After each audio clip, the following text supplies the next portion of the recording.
Hey everyone, welcome to episode 26 of Heroic Nonsense. If you're afraid of bugs, better leave now because we're heading into the mechanical insect world with the Legacy United Doom and Destruction Deluxe Insecticons, Chop Shop, and Barrage. Stick around for this very special double review episode and check out the mid part of this video for a visit by a very limited original G1 Insecticon. And please like and subscribe if you enjoy this video, it means a lot to us here at Heroic Nonsense. Now let's bug out with some Deluxe Insecticons. So right off the bat, or should I say insect, it's pretty evident that these are retools of the recent releases of the original Legacy Insecticons of Shrapnel and Bombshell. And yes, I'm calling him Shrapnel and not Scrapnel. However, the retooling is actually quite nice and mixed in with the very unique original Deluxe Insecticons colors makes for very vibrant and fun bots to add to your Insecticon army.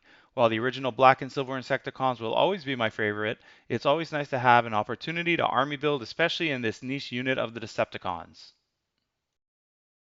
My personal opinion of the robot forms, they're great. Just enough changes to make them unique while not changing the essence of the figures.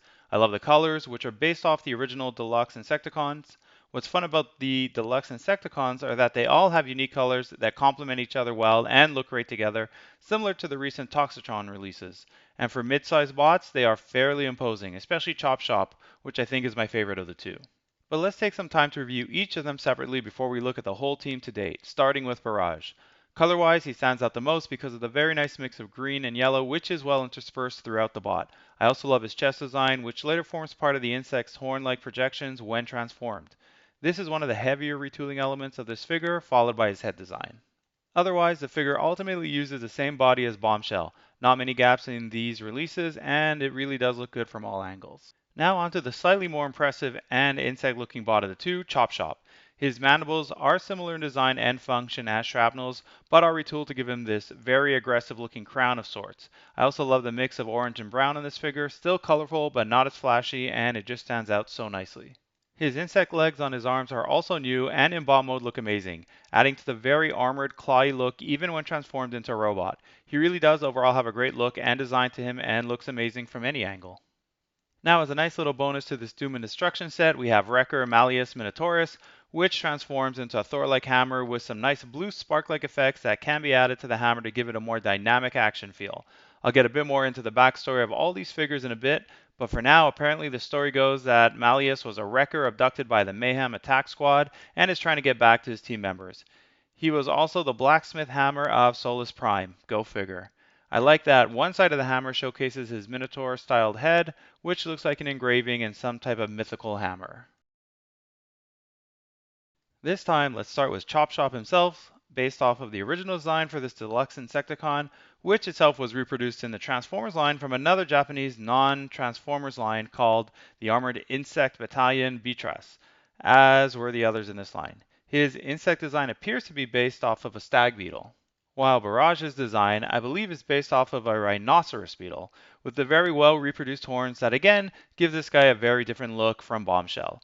Although these two characters are beetles and have somewhat similar transformations, they look completely different and unique. Barrage and Chop Shop look great together and are nice additions to the Insecticon team.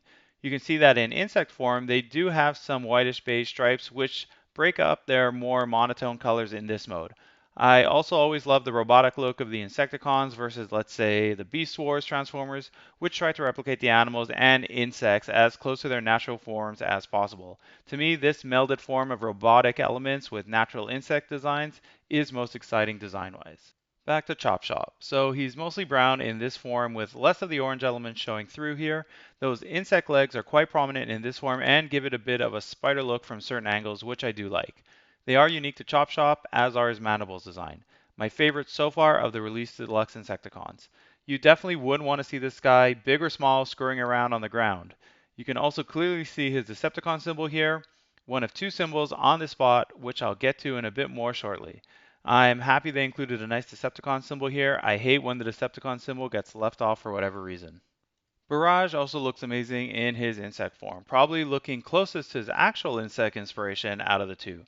They did a bang up job adapting Bombshell, especially with those horns and protruding legs. Like Chop Shop, only one of his two colors mostly shows through in this form, but again has those nice stripes which you don't really see in bot form. Now here's a nice added feature to these two figures. They have these emblems which are best seen in their insect forms.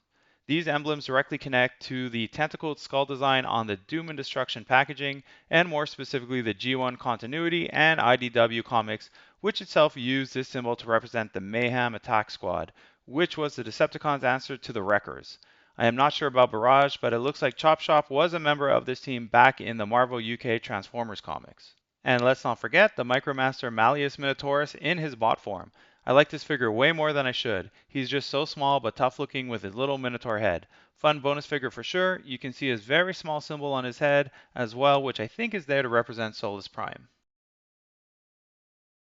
We're going to do something a little different today. We're going to have two transformations starting with Chop Shop. So let's take these little, whatever these are called, face coverings, close them up, and then push in his big mandibles. And then we're going to push in his fists like so.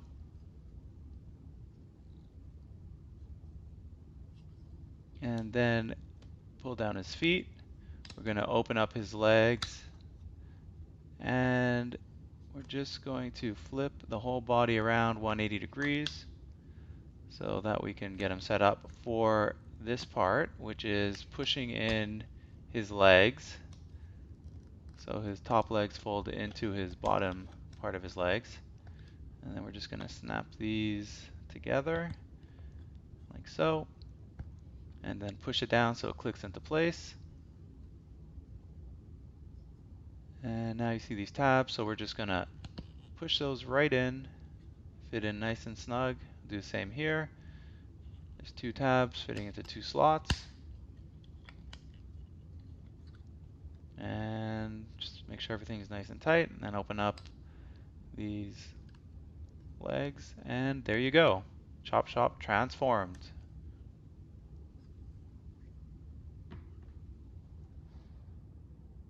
Now let's move on to Barrage. Very similar transformation in many respects. So first we're going to lift up these bottom horns, and we're going to again push in the fists, similar to Chop Shop. And we're pretty much going to do the same with the legs. We'll push down these feet, open up these leg covers, but this time we're not going to flip the body around. We're just going to fold the legs in like so, and then click them together like we did before. Now this time we're going to fold in the arms 90 degrees. They're going to click in place. And then we're just going to snap these arms into place. You'll hear also a little click here. You see some tabs that just fit right in.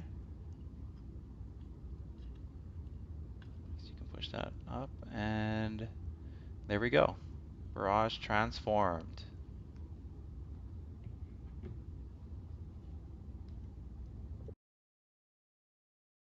Alright, here we go. Time to bring in the rest of the Insecticons, starting with Ransack from the buzzworthy Bumblebee 4-pack with Goldbug.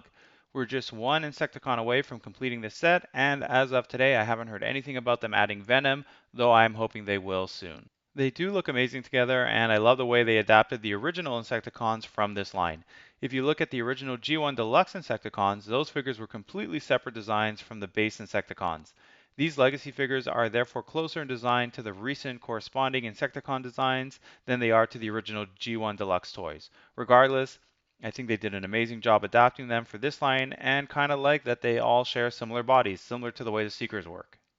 Now here's that special surprise I alluded to in the beginning of this episode. I have a knockoff G1 Barrage from the 80s. I had no idea then what this was, but now I'd say it's probably somewhat rare, as I doubt many people have an original knockoff. I actually have two others, as this came in a 3-pack at the time, so I will likely do a special review of these three at some point.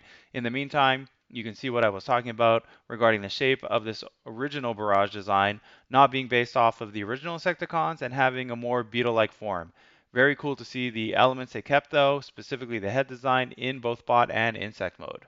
The whole band's back together, Insecticons and Deluxe Insecticons, and I love how they all look, even though each group's color scheme is completely different from each other. Starting with a comparison of Chop Shop and Shrapnel, the figures are really essentially the same, including the weapons, but boy do they feel different. Other than the general colors differences, they use the colors to highlight different parts of the figures to create a different overall feel. And of course, the heads and mandibles are different, plus Chop Shop has those extra cool legs and the back of his arms. As for Barrage and Bombshell, they have even more retooling.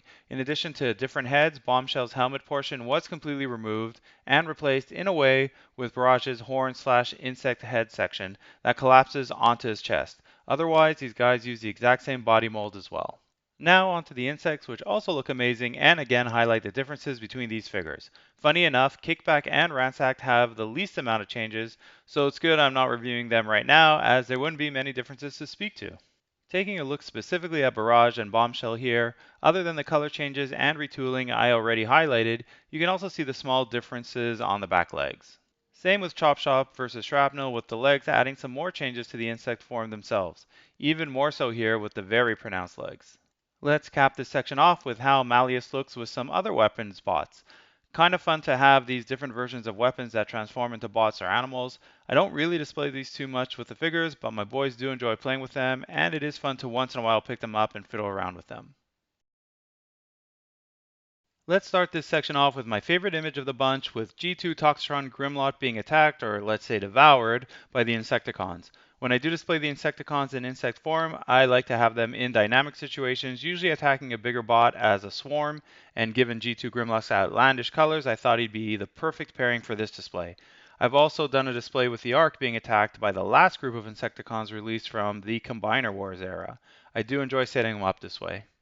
Now, since Barrage and Chop Shop are technically part of the Mayhem attack squad, I pulled together a bunch of figures we have that have been a part of this squad in different continuities. In this image, I used Bludgeon, Skyquake, and Spinister along with the Doom and Destruction Insecticons to create a pretty nice display of this team, which was definitely fun to build. Taking it a bit further, I added in the Pretenders Octopunch and Skullgrin from the Power of the Primes line. And then finally threw in my original G1 Battle Trap from back in the day. And what's a Mayhem squad to do if not to cause mayhem? In this case, chasing poor Malleus, who they thought was simply Solus Prime's Battlehammer. Here I've placed the deluxe Insecticons in some more dynamic action shots, also using one of my favorite poses for displays of having a squadron or team walking together into battle among others. If you're into Insecticons, get these guys, they are really fun to display together. And of course, can't have a display of Insecticons without them engorging themselves on Electron. I got these Electron containers from my Masterpiece Soundwave and Sound Blaster figures. Now the question is, how would the Insecticons get on if they in fact had to deal with each other and limited Electron resources? Knowing how self-centered and disloyal the Insecticons can be, I suspect they wouldn't get along well with their deluxe counterparts. They really do look amazing together though, and if I were an Autobot seeing a swarm of these on the horizon, I would definitely run for cover rather than take them and their voracious appetite on. And the little Minotaur himself using his blast effect, which can slot into a hole in his leg to create some, dare I say, cute poses. I haven't done one of these in a while, so guess which scene this comes from and where. Let me know in the comment section if you can figure it out. I finally got to use this alternate version of Galvatron in his toy-accurate colors. So as you may have noticed lately, all the Transformers Legacy line boxes use very similar designs and art styles. In this case, I was pleasantly surprised to see something a bit different with a more vibrant comic-y style drawing being used. I also like the nod to the comic continuity with the Insecticons chasing down poor Malleus as he tries to escape from their evil clutches. While the back is very standard, I do like the way they showed some of the octopus tentacles making their way around the box. One side has the two bad guys with some Cybertronian, maybe someone can tell me what it says in a post, while the other side has Malleus Minotaurus under the dark gaze of the Mayhem Strike Team emblem. And I usually don't show this angle, but this is such a great subgroup design for the Decepticons, expanded with some tentacles, that I had to include it here. So that brings us to the close of this week's review. Hope you enjoyed this episode, and hopefully I've earned a subscribe from you. Thanks everyone who stuck around until the end, and see you all next week with another brand new review of a brand new figure. So many on the horizon. And remember, it's all such heroic nonsense in the end. Transform!